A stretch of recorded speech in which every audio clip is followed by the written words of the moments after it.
छात्रवृत्ति निसंदेह नहीं मिला है और बीजेपी अगर प्रदर्शन कर रही है निसंदेह विपक्ष के नाते करना चाहिए लेकिन बीजेपी को एक प्रदर्शन दिल्ली में भी जाके करना चाहिए क्योंकि इसमें केंद्र का अंश होता है। तो बीजेपी के विधायक अगर राज्य में प्रदर्शन कर रहे हैं तो उन्हें केंद्र में भी जाकर कम से कम या तो बैठक करनी चाहिए या तो विभागीय मंत्री से मिलना चाहिए और सभी विधायकों को जो 21 और उनके गठबंधन से जो 24 विधायक हैं सबको जाना चाहिए और उनसे बात करनी चाहिए। सर, सत्ता पक्ष के विधायक की बात करें तो वो एलपीजी गैस सिलेंडर को लेकर के यहाँ पर प्रदर्शन कर रहे थे, किल्लत को लेकर के प्रदर्शन कर रहे थे। देखिए मैं भी मानता हूँ आने वाले समयों में ये परेशानी और बढ़ेगी और इस परेशानी बढ़ने का जो आधार तैयार हुआ है ये सालों पहले तैयार हो चुका है, जब राज्य की देश की जनता कहती थी कि सिलेंडर महंगा हो जाए, गैस महंगा हो जाए, डीजल पेट्रोल महंगा हो जाए, ईंधन महंगा हो जाए, हम वोट तो मोदी जी को ही देंगे।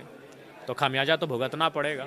उन्हें बात करनी चाहिए थी कि हम विज़न पर वोट देंगे, हम वोट उन्हें इसलिए देंगे कि वो उनको नियंत्रण में रखेंगे, वो आम व्यक्ति की जेब को काटने का काम नहीं करेंगे, इसलिए हम उनको वोट देंगे। लेकिन उस समय आस्था और भावनाओं के नाम पर वोट गया और उसका दुखद परिणाम हमारे सामने दिन प्रतिदिन बनकर सामने आएगा। सर, यहाँ पर पूर्णिमा दास तो कह रही है कि एसटी को 100% जो राशि है वो छात्रवृत्ति का राज्य सरकार को देना होता है, तो फिर उसमें क्यों देरी कर रहे हैं? चलिए दूसरे लोगों को तो अंशदान। देखिए मैं आपको बताना चाहूँगा इस सत्र के दौरान मैंने व्यक्तिगत नहीं, मैंने अपने विधानसभा क्षेत्र के कुछ कार्यों से मैं 4-5 मंत्रियों से मिला और उन्होंने भी अपनी पीड़ा को बताया कि ये सारी चीज़ें जयराम बाबू ऑन कैमरा तो नहीं बोल सकते हैं, हम लोग सरकार में हैं, हमारी एक मर्यादा है, एक प्रोटोकॉल है, लेकिन ये सच्चाई है।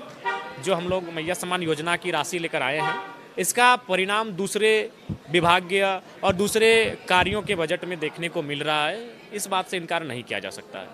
मैया सम्मान योजना में भी तो कटौती की जा रही है, महिलाओं को किसी न किसी वजह से बिल्कुल, उनका और नाम काटा जा रहा है। संभव ही नहीं है। देखिए मुझे लगता है पूरे देश को इस पर विचार करना चाहिए, शिक्षा और स्वास्थ्य को निःशुल्क रहना चाहिए, बाकी अन्य चीज़ों को निःशुल्क ना देने पर सोच विचार करना चाहिए।